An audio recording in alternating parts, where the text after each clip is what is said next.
I'ma get medieval on your ass.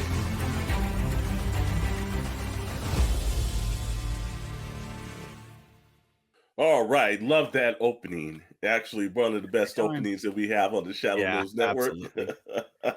Every time. I'd like to welcome everybody in. This is Getting Medieval, episode 3. And in episode 3, we are going to do the best that we can to give you guys a breakdown of everything that's going on Middle-earth from the Rings of Power series. I am Alexander Storm. Over on the other side of me, that's Dr. Brantley. You know us from the Shadow News Network. And down below is Darth Moocher, our moderator for the show. And he's from the Sarlacc Digest podcast. If you're not subscribing to the Shadow News Network and the Sarlacc Digest podcast, then what are you doing? You're already wasting some time. I will turn it over to you, Darth Moocher. Let's get into this week's, man. All right, man. Thank you so much. Thank you so much. All right. So we are 3 episodes into our Getting Medieval series that's going on, and I think you guys see it too. There's from Rings of Power season 1 to Rings of Power season 2, there's a lot more vocally active people out there that are hating on the show a lot more, but I do see positivity on there too, and I do want to kind of just bring attention to some of the comments that we have been getting. We've always, like I said, we're never afraid of interacting and just having a discussion in Middle Earth, right? And I know that, like, I think everybody here knows, everybody that's watching, even the creators know, this is not just an adaptation of the Similar or the Second Age and the appendices and all that stuff of Tolkien's work. And I'm going to start calling it a creative adaptation, because after this week's episode, I even was sitting there going, okay, look, they're changing a lot of stuff. And I was talking to Dr. Brantley before this, and I mapped out the rest of the 3 seasons, that the remaining 3 seasons for a total of 5 in my head, as far as like the beats that I think that the show's going to do. But, again, we all do recognize, I just want to put out there that we do recognize this is not a verbatim, a 1-by-1 account. This is giving it the Walking Dead treatment, if you will. And some people hate that. And again, that's your prerogative. And if you love Tolkien lore, by all means, that's what you consume, and you respect that work, But I do want to just say that what the show has been doing for me personally, and what the Peter Jackson trilogies have been doing, and what he's going to be doing first, it's a great visual representation, and like I said, a creative adaptation of the works that are going to bookend each other. And it is forcing a lot of people to go back and do research on Tolkien. So that should be a positive note. Like Bradley, again, it should be a positive thing to have people go back and read the works of his and what his son did to bring the Silmarillion up to speed and explore Middle Earth and everything, right? Because it's fun. This is a fantasy world built from scratch by one man, and it's a lot of work. And I do want, again, I know this is controversial, but I do applaud the showrunners for Rings of Power for seeing a vision, and it might not be a verbatim, a 1-by-1 vision, but I do think that they're hitting certain beats of the show, especially Sauron. You know what I mean? I think it stole the show for me. Where is this guy's Oscar? Where is Adar's Oscar? Where is these? Come on, like or Emmys, I guess. This wouldn't be Oscar material, right? It's Golden Globes, right? Yeah. So I applaud what I am seeing, and I respect what I'm seeing as far as the acting, the cinematography, the effects, the music. Oh my God, the music is so great. So it puts me in a mind space of Middle Earth, and I think that's what the show is supposed to do. Versus me, I definitely could sit there and argue every single point. Oh yeah, but I know people are doing that. Why add to that? I figure. I look forward to every week consuming the show, doing this podcast, and just being involved in Middle Earth. And again, doing the Walking Dead treatment, which, again, sometimes that's a bad word to people, seeing this creative adaptation of the events are unfolding, So I don't know about you guys. Are you kind of like wanting to explore more after watching this, even knowing what you know about the show and what you know about what Tolkien's works? Do you guys want to go like and explore more? Absolutely. It's made me dive a lot more into, just seeing, because again, we like to smoke. If upset with the show or something else like that, put your comments in, good or bad. Yeah. In, and it's made me go back and check over things and see if there's a point and everything. And again, I understand there's liberties to be taken in every great piece of work. There's liberty taken, but I think that it's an entertainment show. First of all, you got to look at it from the point that they've got to tell a story that's spanning. It's not just a 1 or 2 year criteria. Right. It's basically hundreds of years in the middle of some stuff, and they've got to get from one point to another point extremely quick. Yet also give it the respect that it needs to get there. So, there's going to be things for entertainment that they're going to cut out. It's the same way where people fail to realize that was George Lucas edited himself from when he did Star Wars. If he would have started from the whole downfall of Anakin Skywalker, it would have probably not been a film series because people probably would have been the most interesting part of the actual saga. Well, what they're doing right now is that, look, Peter Jackson got the interesting part of the saga. Yes. They're trying to coattail something in to make it enjoyable with that. And that's where the era of intelligence comes from Amazon. Amazon just didn't say, let me create something on our own and, forget what's came before. They did a good job of pushing it in and then making it where it's like, if you're able to watch Peter Jackson stuff, you're able to watch ours seamlessly as well. And able to feel like there's holes, able to feel like there's holes and gaps and situations filled in. I know there's people will disagree on that. That to me is the best point of it, brother. 100%. Like I do see where this is gonna be a full binge watch, of things, and you really get the idea of it all. I know Dr. Brantley, like I said, you've started to look up the appendices and you're starting to learn more about certain things, and you're starting to see or you're seeing things in the show that are like, look. I get it, but I see where if you were, die hard into this, every bit of it is, gospel. Yes, it could be, because I'm looking at some of these things and I'm like, oh yeah, that would be kind of epic if Sauron was outside and had this entire army. Right. But I see what the showrunners are doing. Right. And setting up, it's like, okay, but he's involved with these rings. They're being made at the time. The army is here, but he is not running it. Right. So something's going to happen where he probably is going to kill Adar and take control and rule by fear. Right. Like he did, tried to at the beginning.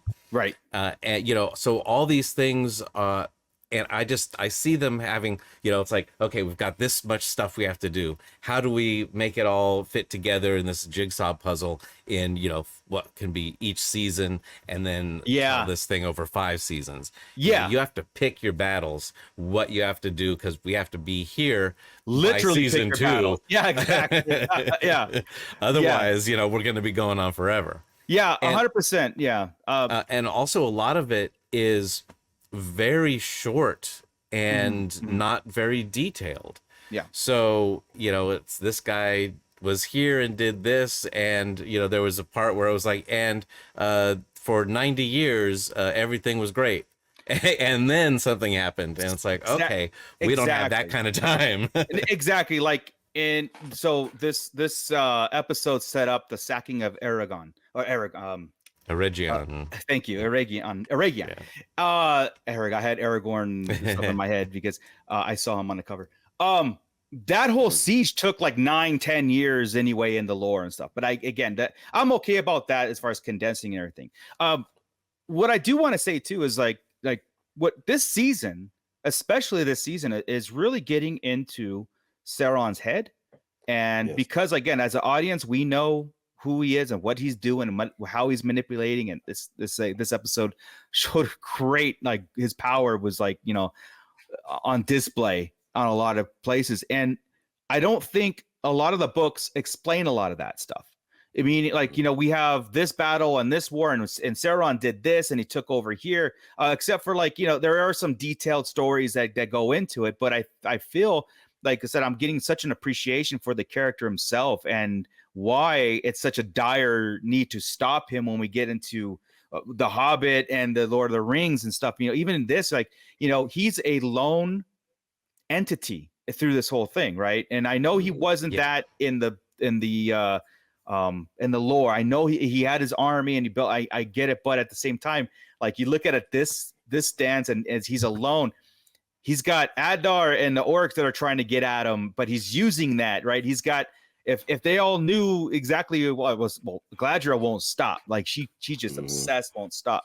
But it's like, this is great because he's got this master plan that he wants to do, but at the same time, he understands about, like, I'm going to pit these people. It's almost like Adar's army showing up as his army. Even at the end when he has arms wide open like that, and it's all, and then the catapults were coming in. It's like, I felt like he was welcoming the barrage. Like, let's go. Yeah. This is exactly what you're supposed to do. Yeah. So I mean, like, you start to like discuss the show itself in this way without pinpointing and bookmarking and red taping and redlining all these things.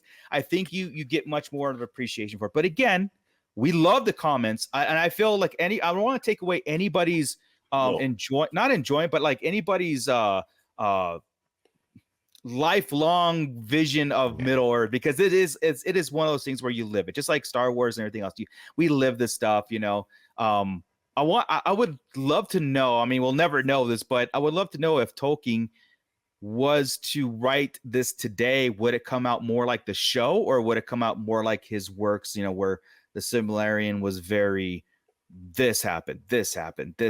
Oh, you got this, and would he really go into detail like this? Would he change characters? Because I did read that Galadriel, he wanted a bigger influence in his writings from when he started her, and then he never got a chance to go back and do it. You know what I mean? So I wonder if he was constantly thinking and constantly like a living, breathing document. It was constantly like, what? I have a better idea. This is going to fit way better. But of course, time runs out on all the greats, and of course we'll never know. But at the same time, that's why I love how Middle Earth is never deciphered. You know what I mean? It's really it's always been people argue. Again, going back to orc families, people argue that no way, or okay, he left it open as a possibility to have families because they reproduce just like men and elves. Well, that little line will tell you, oh, they can have, there's a hierarchy there, there's a whatever. And this also changes how you feel about how the elves are acting towards these guys, because at the beginning of this episode, a couple of orcs are walking away going like, screw this, I ain't gonna go into some war and kill all these people, and then they are murdered by him. So Reindeer, I miss him. He was one of my favorite characters from season 1, and they wrote his role so low in this season because of I forgot her name, the love interest in the they killed her off in the show. Well, she in real life, if anybody's listening, in real life, she quit acting altogether, and she because of the whole Palestinian Israel thing. She went to be an activist and do life's work somewhere else, which is again commended. So in the show they killed her off, and then so Arendir's character was very. I mean, again, we saw him in the beginning of this episode. I'm like, yes, all right, cool. We're catching up on him because he's got some of the best action scenes like ever in the series, both series, right? But yeah, the two orcs that were just kind of trotting on, they're like, I'm not doing this. We're not going to help Adar chase ghosts, and then they get killed. But it's but that's all we got of him, It's kind of like, but it's not just they're all orcs are bad, Right. You know, it's a little bit of a gray area now where you're like, well, you know, they do have this reason and they can't go out, so they are stuck here, and you know, they didn't ask for all this stuff, but yeah. And I think one of the aspects too is that I think if we haven't seen him this season, he was predominant in season 1. They kind of let him linger in season 2. I've got to think that season 3 is really going to wrap up for him. I hope so. I like the way that they haven't just overused a lot of the characters. You know, it's like they picked and choose. Now Sauron is your main character throughout all of the seasons. Yeah. You know, season 1 and season 2. But they really haven't even overdone Sauron, to be honest with you. He has his moments where he comes in, he picks and chooses, and it works. And I think that by them, it's like the same thing with the dwarves. They just haven't overused characters. Right. So, like, when we do see these characters reemerge again, we're like, oh, yeah, well, what did happen to this character? Where this character, it's like refreshing to see them come. Yeah, you're right. I 100%. I get that. I do. And I do think, like I said, I just didn't want him to be dwindled off and written off. And I did, because I think eventually he's going to meet up with either Elrond or Galadriel again, and he'll be a permanent member of this of whatever group going forward, you know, and I do want that, because right now it's and again they changed the script to coincide with real life issues that were happening on the show, to where it's like he's lost everything, he's just out there confused and maybe chasing ghosts himself, right? He wants revenge for her death, and they did clear up the story with the kid kind of nicely, you know. They did a little bit, and now they're cool. Walked away. Yeah, exactly. You know what? Okay, so I always, because he always has his hair in front of his ears, and they're always talking about his real dad and all stuff. I'm waiting for him to brush his back and he has elven ears. You know what I mean? Like I was always waiting for that. But I mean, that's a side note. But yeah, guys. So this episode, it wasn't as action packed, or I guess it wasn't as energy, but it did things for, again, to me it was the calm before the storm, you know what I mean? And not just the siege part of it, but I'm talking like everybody's care, even the stranger. Exactly. We'll go to him first. We'll go to Nori, the stores, and the stranger, and Poppy finding true love over there. Because that was the worst part of the whole thing. Yeah, I hated every bit of Nobody and Poppy. My second watch, fast forward. That's just me on any kind of love stuff. It was kind of boring. But what their purpose of the stores, and you got the Harfoots now, the two, Poppy and Nori, you know, eventually, because they're right now, those stores are in the east, they're on the east here, and they're calling their desert dwelling home. We've been here for years, and I love that speech though, of like, my husband was buried under this tree and I'll be buried with him, and that gave Poppy that sense, or Nori that sense of like, all right, well, maybe we could have a home, because she said we're used to every month having a new home. Well, those are the foundations of the hobbits when we get to it.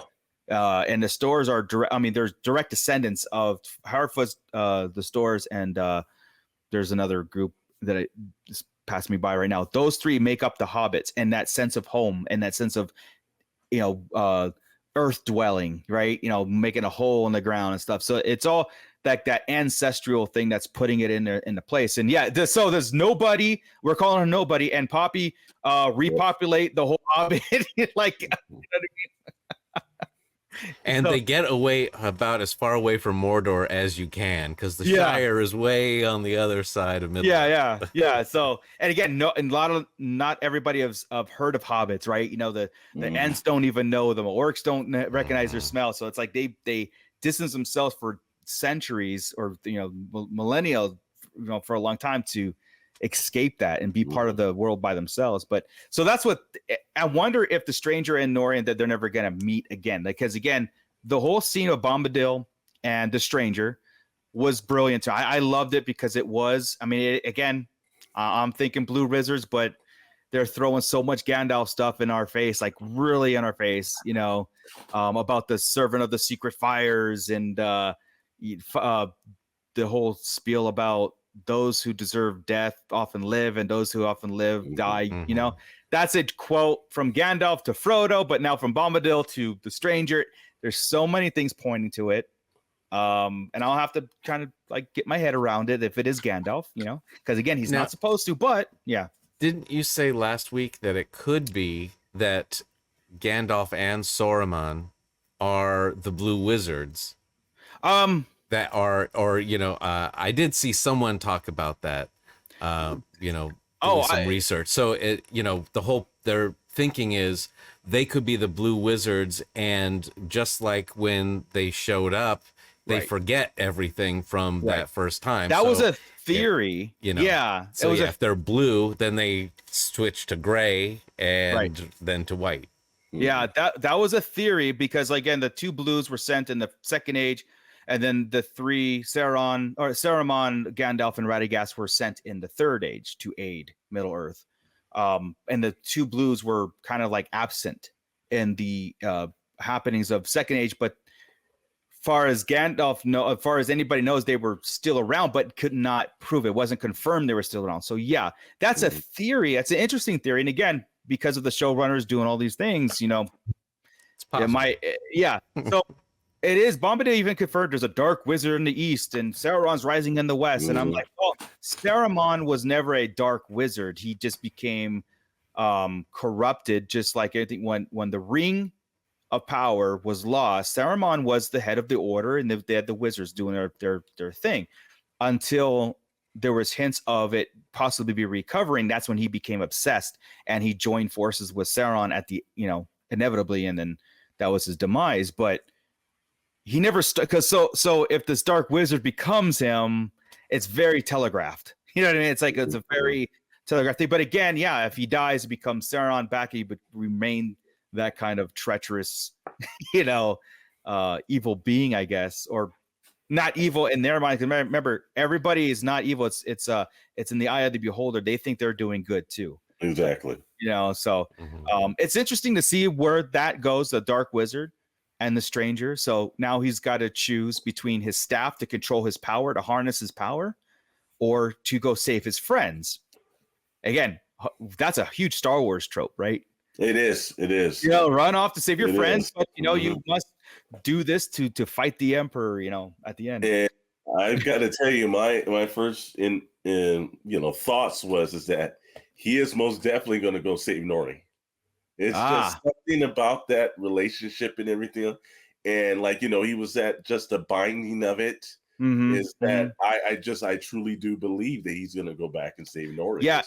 Because he even said, can I go save Nori and come back? And exactly. was like, no, you can't do it. And here's my thoughts and my prediction on it. If he goes saves Nori, he's not Gandalf. He's the blue wizard. If he goes gets his staff, and it's the same staff that we see in Lord of the Rings, it might confirm some things. And then the path that Gandalf might take would be, I trust in Nori's ventures out and doing these things. Like he might have some sort of vision. Like he had that vision of her and Poppy in peril. Like, you know, he saw that. Is that future? Is that something that's not like that's his choice of making? Like you get that vision. So if I go into my wizardly duties, is this going to happen, or is it preventing it? So it's a very hero's journey choice too, you know, to make. Do I trust in the fate of like Nori and her destiny and then my destiny, or do I interfere and try to do both or whatever? I don't know. It's a weird direction that the show's going with the East happenings. Just to put it out there, like, you know, again, I'm going to be very cautious about putting lore into the show anymore because again, they're doing its own thing. But the 2 blue wizards initially had nothing to do. Well, they did their thing and they kind of got lost in the world of the East and they did things on their own. But they didn't have anything to what the events of happening with Sauron, anything. But then Tolkien wrote that maybe they did have some influence, meaning during the events and even on the Lord of the Rings trilogy, the fight of the Battle of the Rings, the Blues still had influence. We just never seen it, but they were stopping armies from joining Sauron in the East. So it's kind of weakened Sauron by their influences. So he did write that. So again, there's a lot of contradictions if the Blue Wizards were involved or whatever. And maybe the showrunners are like, all right, well, we're not even going to touch that. We'll make him Gandalf and we'll make that one Sauron, to where it's like, okay, Sauron was born this way and then he got brought into the order. And then he was, it's like you can foreshadow that him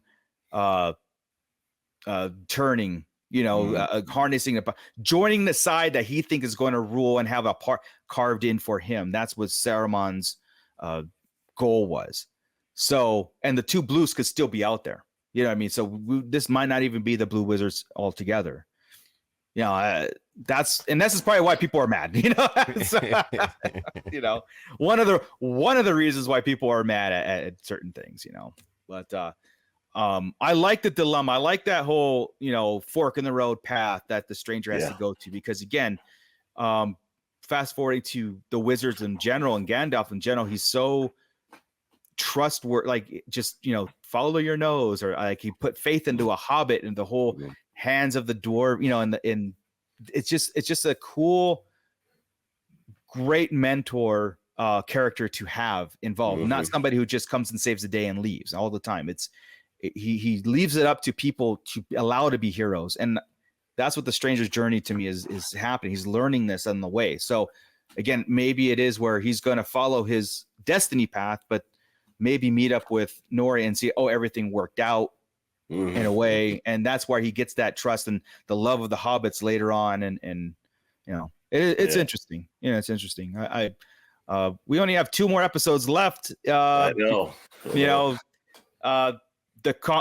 Calm Before the Storm, and then 2 episodes, and then I think it's going to end with pretty dark.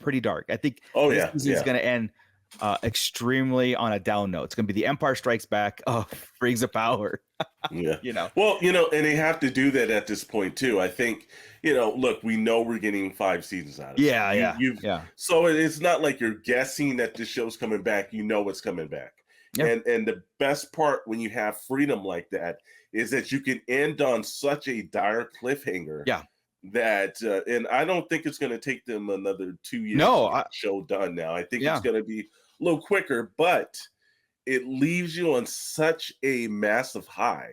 Yeah. That in order to the next season start, you're really wrapped, because last season, like when Sauron was introduced and this character was this character that we thought had a little while, it was such a shock that it did kind of remind me of, like you said, a la The Empire Strikes Back. It's the Luke, I'm your father thing. You're like, damn it. Yeah. It's like, now I'm going to have to wait until the start of this next season for this to be really, is this character or not, or what's going on? So I think that's the in the age of shows that only get a season, it's, at least we know, like, you can hit your highs and lows and everything. You're not going to be left on some kind of crazy cliffhanger that's never resolved. Yeah. No, 100%. And like I said, I've mapped out the rest of the 3 seasons in my head. Like I know where they got to go, and I we'll have to kind of like write that down and see if I'm right. If like the next season's going to be. Yeah, we have to do that. Yeah, but they did promise Middle Earth for a prediction. Yeah. But they did promise Sauron heavy season, and damn it, they're delivering. I honestly think every scene with Sauron is brilliant. Anatar, his manipulation of Celebrimbor. And starting small with like, I thought I had my hammer here. It's like, that hammer right there. It's like, it's just like, okay, making him think he's going crazy. And then the big one at the end where he's like, don't you hear the siege bells? Yeah. Come on. And it's like, it's a beautiful day. That is, so like I said, these are the stuff we never got in the books this way. Yes. Where now we're seeing this, like I said, complete manipulation, and every ring bearer is losing their mind. Yeah, like, wow. I mean, like they're like it's not just power, it's control, and it's malice in these things. Again, we see the dwarves, but we see Celebrimbor losing his mind. He's forgetting names. He's forgetting himself, like Gollum forgot himself. So not just the One Ring, where the bearer of the One Ring, like Bilbo, all these people were losing themselves. It was heavy. It was a burden. It was, they loved it. They called it precious. They hated that ring. It's such a cool small trait to be passed on to the Rings of Power that, Anatar was involved in certain way, more dwarves and men more, because again, he's going to have a literal hand in building them versus suggestions like the elven rings. So I'm actually enjoying seeing that kind of corruption take over. Like Cullen, like I said, he's losing himself, but at the same time, he's obsessed with, he's obsessed with creating things as beautiful as the Silmarils. You know what I mean? Like he wants, and that'll never happen again. Even that statue out front, with the oh God, again, escaping me because I'm so involved right now. But that's the creator of the Silmarils, and he's a descendant. Celebrimbor's a descendant of that person. So he's got craftsmanship in his blood, and that's all he strives for: perfection. And you see it more and more. And I love the fact that it's not just as easily like the dwarven ones seem to be kind of like, oh, here's a 7 dwarven king rings, be gone. Don't do this again. But now he's struggling really hard to create these 9, for men. And I love that conflict. Like, I can't do this. I don't know how, even like Sauron himself is trying to help him. And it seems like the metal isn't working with him. Yeah. It's, it's like, it's just the things that he can do is not cooperating. Right. So, right.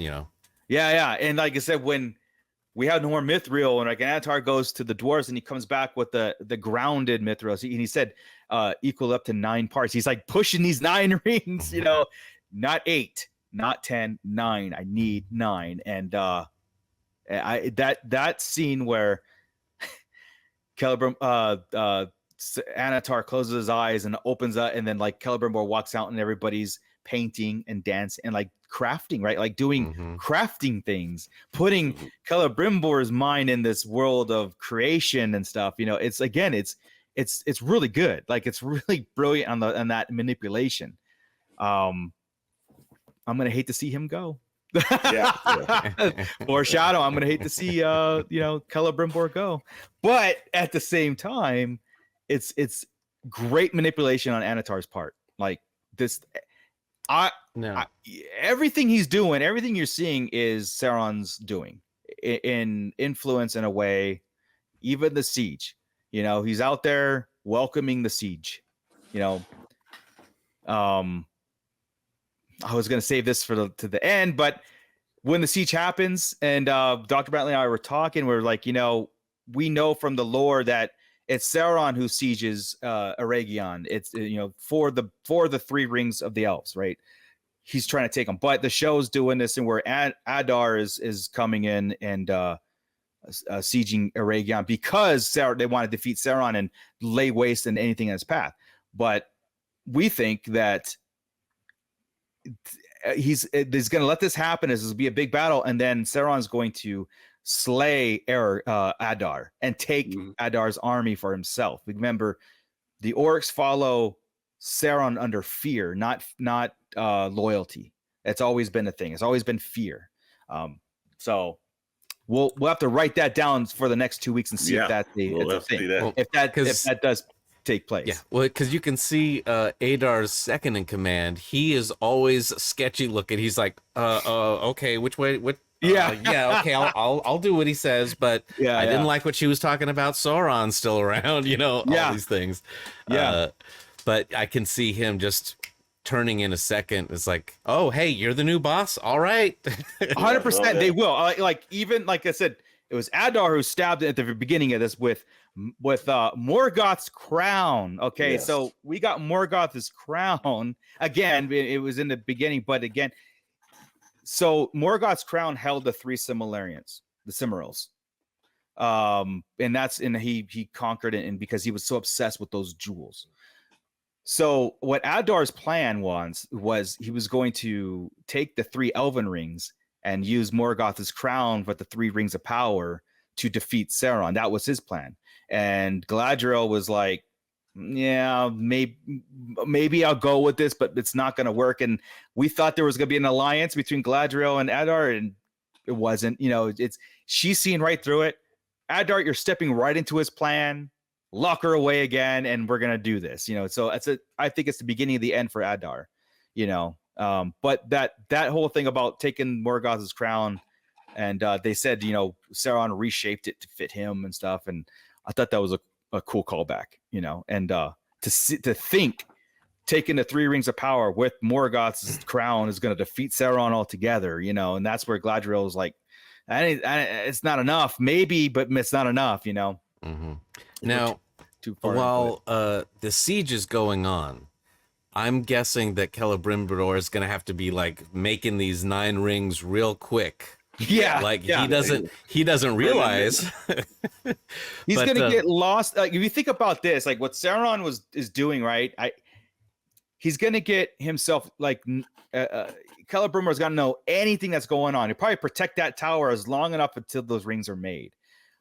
He's given the tools, he gave him the motivation, and now Sauron's going to take the war. He's going to handle all administration affairs, and he's going to handle the siege or whatever. I don't think Celebrimbor is going to know anything until it's over, and all of a sudden it's walk out and it's destruction. Mm-hmm. You know what I mean? And then he gets captured. Or delivered. I don't know. We'll see. But yeah, that's interesting, right? It's like, okay, you got 30 hours to complete this. The 9 rings that you've been working, and because yeah. Then I'm thinking that he has to take control of the army and go back to Mount Doom before he can forge the One Ring. Yes. Because the only way that works with the entire Lord of the Rings saga is if he does it at Mount Doom. Otherwise, if he forged it anywhere, then it shouldn't take Mount Doom to kill it, right? Yeah, well, so what he's gonna have to do, he's gonna have to take his Adar's, he's gonna create, he's gonna get an army. He'll finally have an army. We lost Alex, maybe he'll come back and have some he'll be issues. back in a sec. Okay. Yeah, so he's gonna get his army, but then he's gonna have to start. He's going to have deliver the rings of the 9 rings to men, and then forge the One Ring, because everything is gonna happen because it's the will of the people that is gonna save their kingdoms. It's gonna give them that hope, and then you have that one to rule them all. They all have to be using it first before he can. Yes. Yeah. Take control. Exactly. So we might not see the forging of the One Ring until, I would say, I'm doing a prediction here, either the end of season 3 or somewhere into season 4, we'll get the forging of the One Ring. I will go you one better. I think it'll be the beginning of season 3, because I think they can get through Eregion and deal with all of that, and then sort of like this season started, it'll start sort of like, okay, all this stuff has happened, and we're gonna start with that forging, and then see, okay, what has happened since we left off. Okay, gotcha. And then we can fast forward through. After he gets the army, then we don't have to see that, and it's like, okay, now they're all under his control. Yeah. So we're gonna Scorsese this backwards a little bit. Yes. We're gonna so that's my prediction. Just the way that they need to get through this material. Yeah, I think they're gonna do it quick. There's a lot. Yeah, because I think the 5th and final season is going to be the prologue. It's the battle where Elendil, Isildur, Gil-galad, Elrond, they're all going to this battle. That took like 10 years to do, but again, we'll do it in 5 episodes. The battle will be a long battle, then everything happens. But yeah, I don't think, like, we'll find out the corruption of man, and that does, like, the Nazgul stuff happens after. I think so. I'm sure someone will let me know in the comments as they do if I'm wrong here, but I think all that stuff is created after, when Sauron is not, his essence is defeated, but his power starts gaining back, and then the corruption of the kings, and that's the fall of men, and the line of kings is ended. There's a lot of time between, like, Isildur does a lot of damage after he gets the ring, but he also does a lot of good before it too. It's like, where's Isildur? I mean, but again, there's that's a character. Yeah, we haven't seen since Shelob, like in episode 2 or something. Yeah, I'm like, right? Okay, we haven't caught up with him, so see a return for him this the next week. it's gonna happen. Again, the dwarves. I can watch a whole just an program on the dwarves. I love the demeanor of them. Like when Disa was blocking herself in the cavern, and they're like, "Look, just I don't want to have to come back with the army." I love their demeanor and respect for one another. Not Durin and King Durin, but just dwarves in general. How they have this society, and I think they're nailing it on their mannerisms and all that stuff. And I absolutely love their banter. Especially, and I do like the fact that she called in those bats. It might have been whimsical or not whimsical, but it might have been like, okay, a little bit of a distraction, but it was meant to like stall, Mm-hmm. But I'm getting sad for Durin. I'm getting sad for Prince Durin, and he's losing his father to this, and stuff's gonna go down. And Durin said he wasn't gonna wear the ring last week, but yeah, it's because not gonna give things away. But yeah. And the whole scene when Anatar comes and he sees the Balrog in the flame. Yeah, like that whole thing was great. Because you think that his father is going, and he's just building up to, oh, my dad's gonna make this terrible decision. And he's like, oh, hey, he made the right decision. Maybe it's not so bad after all. I was like, oh no, we'll just wait because they'll come back. Yeah, it's like, oh, it's worse. It was worse. It was like we're gonna be arms dealer to the highest bidder, and we'll reap all the rewards while Middle Earth goes to shit. It's just like, let them kill each other and let them do all these things. And that's like I said, greed is what takes over the dwarves. That's their downfall, and very, very well on display here in this episode. It was. I also thought that it was interesting how they a little bit showed it in the last episode and this one, of how at one point he was, a very generous king. He was to the people, and then he's tributes. And it's coming in by the barrel. Yeah. Just all the stuff just falling off as the wheelbarrow comes through. And he's just sitting there like, not impressed. Yeah, no big thing. It's almost like just more. But they are dumping it at his feet, man. And it's like, that's the shame of it, is that you can see that the dwarf kingdom is slowly, surely just being destroyed. I mean, they're digging in the foundations. They have awoken some ancient horror. They haven't seen yet. They haven't seen yet. Sauron saw it in the flames, and he's like, "Oh, all right, cool. Well, they're gonna die anyway, so I'm gonna get this mithril or whatever." This is my plan anyway. That their own demise. One of the best lines in it was, again, it's the fact that not the rings of power are great in a way, but they're very superficial, because look at the toll it's taking. And then when Prince Durin told his father, says, "You don't own that ring owns you. Like, you belong to it. It doesn't belong to you." And I thought that was a very, very good way of putting it. And again, I haven't seen this type of influence in the writings before, where it's like to be a ring bearer was so much more than just having a ring and then get corrupted by Sauron, or to rule them all kind of stuff. It's taking a toll and really going into that. And I do appreciate that, Yeah, it's like an addiction where see, terrible addiction. Slowly getting them. I won't, yes, it's hurting me, but I'm not going to take it off. It's like, okay. Yeah, and we're gonna see that with Pharazôn when we go back to Numenor. Like because fast forward when he touches the Palantir and he sees that vision, and he sees Halbrand turning to him, and I'm interpreting that as he saw Sauron already have an influence over Numenor, because he's already kind of corrupted Pharazôn to take the king, her rightful. She's the rightful queen because her dad. He's got no claim to it, and he took it. And it's already the workings of Sauron happening. I think, that's where he's leading into. And he had a smile on he kind of had like a smirk on his face after he saw that vision, like power. I saw power. And, Sauron's already been here, which he's got to go back. But that whole trial of Elendil, wow, that was cool.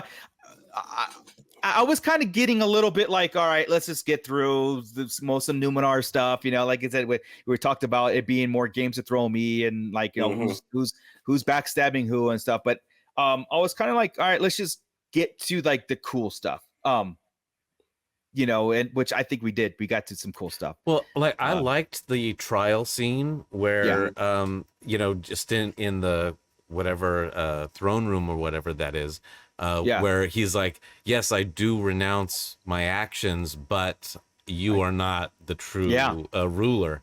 And, so I thought that was all great. And then it's like, oh, well, let them go by the old ways. It's like, okay. And then now I don't know if any of this was in the Tolkien stuff, but it seemed very much like Clash of the Titans, where they put the sacrifice out and the sea creature comes and takes them. It was never put in play though, like it was in the show, where let's do it, let's see it, let's have. But that rule was, and one more thing on Pharazôn, we all know that he's this guy who's taking the power and the people are going behind him, right? And but there is a point where he was like, the law of the land, I will give you freedom if you do this. Even at the end when what's her name that plays the queen? Muriel, thank you. Muriel takes Elendil's place as, I'm going to be the sacrifice. Yes. He honors the results. You know what I mean? He at the end, when she survived that whole trial under the sea and it spit her back out because he said leave it up to the Valar to decide. He does honor. He's not happy about it, but he honors it. And versus just a simple evil person like sees her anyway, throw her in jail, kill everybody, whatever. I like that there's some structure there still, even though we know he's taken power by force or by unlawful power, but there's still some structure there where it's like, all right, well, you said what you're gonna do. It's in our bylaws. You survived. Okay. Where do we go from here? It's like, I do appreciate that it wasn't just a black and white, like, oh, she survived, sees her still, you know what I mean? Because that's, well, I don't know how much. I don't think he could have done that. And the same, I think I was going to take what Dr. Byrne was saying. I don't think so, because the way the people started the chanting and everything else, so he saw it through. Think that he could. Yeah. So I don't know how much longer he can hold on to power, because this is 2 times now that she had, the eagle came down to her, and now this. So it's like, you know what? I'm not buying this guy that's got the scepter. That's all he's got. But she's until he gets the ring, exactly. And that's where he will. Yeah. But again, Numenor again. Probably the most important things that are going to happen. It happens in Numenor. And here's the thing though, even though my spiel at the beginning was like, it's great to see like almost 2 different versions of stuff, but I think though, I don't know if there's a way around Numenor's fate. I don't think there's a way around it without almost doing what the lore supposed to do on it, and which is great, because I'm like, and the show could still do it, the question is, will Sauron be involved, or is he already involved? I mean, because again, when Pharazôn touched the Palantir, he saw Halbrand. So was the influence already set in motion? Was this already done? Because in the lore, I'll just say in the lore, as Sauron, he presents himself as a prisoner, but ends up being like the right-hand man of the king, of Numenor and stuff, and really, really digging his claws into things that are happening for them to sail west. Remember, sailing west is bad. They don't want to, but that's going to be bad. Well, look, I've enjoyed everything about the whole, even though again, we said it was very similar to Game of Thrones with the politics and everything, but like, very political, in like the regular story of like plight or flight. And then, Yeah. so I think you definitely need that. But I've enjoyed this version of it because the first one we saw in season 1, Numenar's like this great place, and let's get these ships going. Everybody's fist bumping, and let's go out and let's kill some orcs. And it's just they're ready to go. Sure, you know, it's like and this season it's more like, oh, crap's falling around right here, and everything's going the beginning of the end. Yeah, this king and that person, and there's corruption behind the scenarios.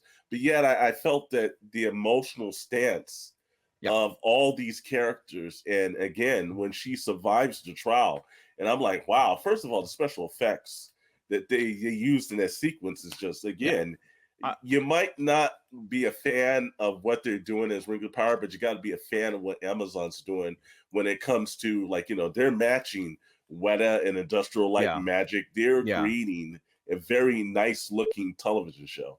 100% agree, man. Like, but the one aspect that I give is that when she survives that, and then you see the people, and you're like, you know, you can't feel but just be uproar too, like, all right, man. Well, she's gone. I thought she was gone. Like, I thought she was gone, and then Linda would be outcast or something was going to happen. But no, this puts a damper on Ferris, on, you know, his plan, or just it's not a plan. It might be the only way to hold on to power is once he gets these rings. Right. It's like it's all slipping away. But you know, if you just use this ring, well, because he's gonna have influence over the people again. Now they're, you know, that's gonna be a thing, and he's gonna be a Nazgul. Now, like, he's gonna be a ring wraith, you know, and that's gonna be cool. You see that every time these rings are introduced, it's at the plight of being so dire that you needed it. You know, that's the one aspect that I thought that whole focus has been on each of them, where it's like 100%. It's like they were so dire they needed the dwarves. Like, they were so dire they needed them, but yet it's a double-edged sword. And that's where I really truly believe, like Dr. Brantley was just saying, that when it comes to Numenor, same thing as when it's gonna be at the dire need of everything falling around, those rings are gonna come into place, and that's how be the double-edged sword. Yeah, and that's how Sauron convinced Celebrimbor to make them. Yeah, you know, because you know, I'm a speaker of the Valar, and you know, this is what we want to do, and convinced him to do it. Men need saved too, and Celebrimbor went all in on it, and we see this why the 7 dwarven kingdoms were so quick for that tribute, because they've got the rings and it's working for them too. Well, and it's they're making more money. They're getting all this you know, stuff out of the ground. So just like King Durin said, you know, Disa hears the mountain, I see it. You know, I see everything. But it only shows him what he wants to see. You know. And on a side note, one of the coolest effects is when they look at the Palantir. Yes, you know, and cracking and so cool. I love that. Like, it looks just like the inside of it, and you have all the little bits of. Spared no expense on this series. I really have not. Again, like, you're right. You know, people, there's a lot of conflict on staying true, liberties and stuff like that, and whatnot. But there's no mistake that, to me, acting, the music, the special effects, the cinematography, the effort that they're putting into it, the attention to detail they're putting into it. I mean, I was just looking at the dwarven areas. I'm just like, there's bolts in places that I mean, why would you? Fraction of a second on screen, and there's design there. You know what I mean? That's exactly. And I appreciate that. It's not just rush through this and let's get this done. Exactly. You know, and it was in the same way that I don't know if another company has spent the mega fortune on attaining the rights to something, was Paramount and Halo, and that's where they took the cheap end. Halo season 1, you can see it's like this. It looks like this show that was shot in Canada or something, and it just didn't seem like they spent the money. This one seems in the same level that Warner Brothers spent on Game of Thrones, or that, you know, Peter Jackson's production did down in New Zealand.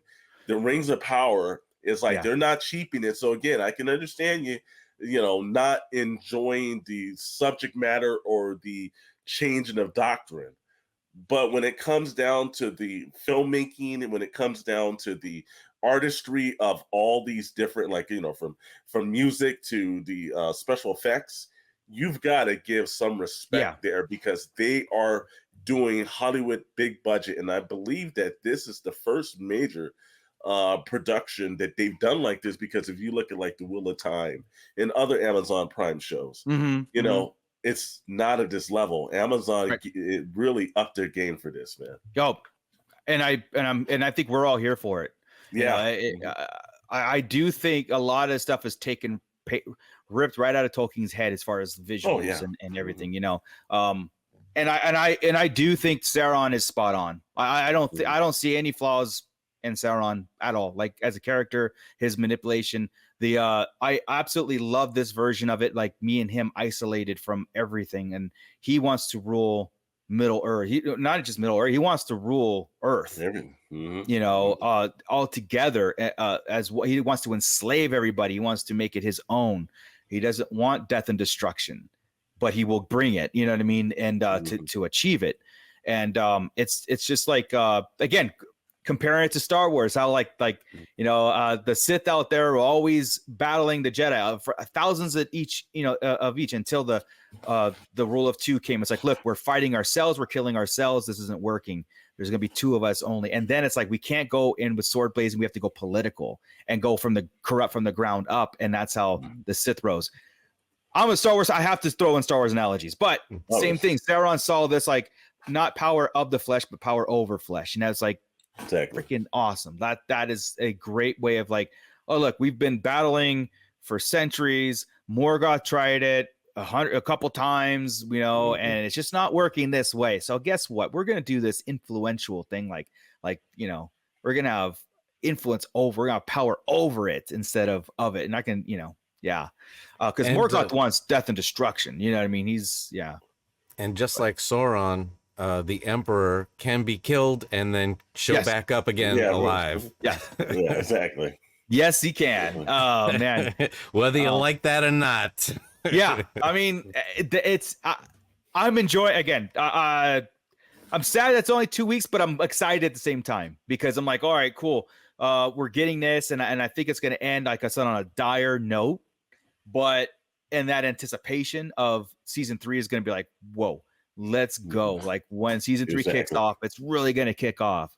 And yeah, I mean, I don't think I missed anything out of this episode. There's a lot of stuff going on. Like I said, the moving chess pieces and doing that. I know that we're going to get caught up on Isildur or a whole, you know, probably this next episode, because this might be where you have the siege of Eregion. Thank you. I'm so bad at it. I'm so bad at it because I got so much. There's so much. Just things are leaking out. But I think we're gonna go forward that. But we're also gonna find out, and I do want answers from the stranger too. I think it's time. That we get a direct path from him versus more cryptic notes. I think at the end of the season we should have an idea of his role, who he is. You know, moving forward, I think that would be a smart way of doing it. 2 seasons now, let's go. And I think they've done a smart thing though, because in Peter Jackson's version, the hobbits were the major players, and it seems like in the Rings of Power, they are like the most insignificant individuals around. And I think that that's a nice contrast, because at one point it's like, they're keeping them around and they're having conversations and you see them, but they're not predominantly the hero journey like they were in the Peter Jackson one. So I think that that's intentional. I think it's 100%. Smart. Even in Tolkien's works, because again, the whole hero's journey in Lord of the Rings was the most underrated, underestimated race saved the world. You know what I mean? It was a hobbit from the Shire, Frodo, who had no heroism in him, his blood at all, ended up saving the world, and he had enough sense to, well, kinda. I mean, he did get Gollum had to bite his finger off, but at the same time, I mean, he got it that far, and no other person would have done that. Like, Elves couldn't do it. Men couldn't do it. You know what I mean? And it was the surprise out of the smallest things in the world. And that's what's great about Tolkien's work and great about Lord of the Rings in general. Because again, it speaks to everybody and that sense of the littlest person can change the world. You know what I mean? And it's not about being a great warrior and being the biggest, baddest person in the room. It's, there's a lot more to it. And I think that's the heart and soul of Lord of the Rings in general. So this age doesn't have that in a sense, but there's more epic thing. There's more, like I said, we're focusing on the bad guy here and Sauron's ultimate plan. And that's what a lot of people who like villains and movies and stuff like that, we're going to get this, but until next week, when we do this all over again, I'm excited. I'll be taking notes. I'll be getting names right this time and writing it down and really embedding it. I promise. So, but keep your comments coming. Like, again, yes. I know that, but marinate what we say too, and see if it not trying to influence everybody. Again, just get your thoughts in there, and if you're enjoying the show, let us know too. Like, maybe why you're enjoying the show, that it's kind of a little bit of a departure of actual verbatim events, but it's still an enjoyable watch. And I think, again, it's going to book and this whole Lord of the Rings Middle Earth journey live action. Great. So yeah. And this is the part of the show where it feels like the end of the Fellowship, so we're just we have to sail off to Valar, we're just Valinor. We're ending it, but we can't end the sail without thanking our amazing sponsor of Getting Medieval. And every episode is sponsored by, if you are not having the best figure stands in the world, well, what are you doing? Can we run the Tashi Station employer?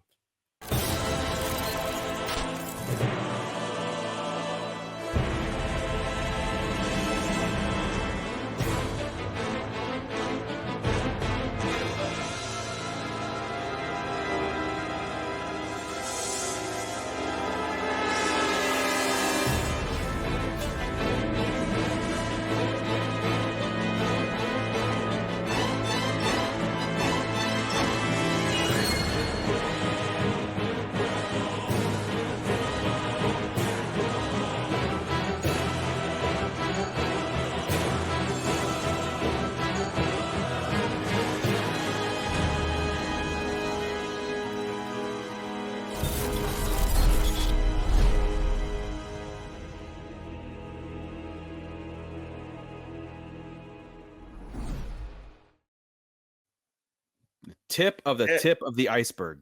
Absolutely. Everything from NECA to, G.I. Joe Classified to, Motu. If you're looking at obviously Star Wars Black Series, but if you're looking for something, and if you're like us and you have those animated McFarlane Batman animated figures, then this is the only stand that will actually hold those things upright and everything. So, make sure that you're actually, if you haven't already clicked on and bought 10, what are you doing? Like I said, there's something wrong with it. And again, here on the Shadow Nose Network, again, you can pop over and make sure you're liking, comment, and subscribing on this channel. And also jumping over to the Sarlacc Digest podcast and liking, comment, and subscribing. They're great content.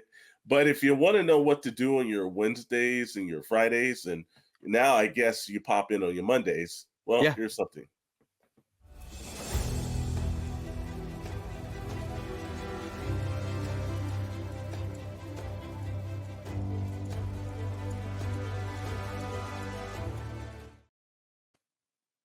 See how epic that was? It sounded like an epic journey to moving into those situations. There is no reason to leave your house anymore. No. Like I said again, hey, we got you on Mondays over here. You're popping in on Wednesdays between us and the Sarlacc Digest podcast, the best podcast on YouTube when it comes to Star Wars. And then on Fridays, you end it with Pixels, Plastic, and Ink. And we got something planned on the Saturday for you guys that's coming up real soon too. That's a sneak peek. So nice. A lot of great things happening on the two best channels on YouTube. If you're not watching, you should be watching. And again, for myself, Alexander Storm, Darth Moocher. You know, hey, it's always a pleasure, gentlemen. I love having you guys on, and the best thing about the show is we get to do this next week too. Yes. Yes, see you next week. Cannot wait. See you guys. This is Getting Medieval.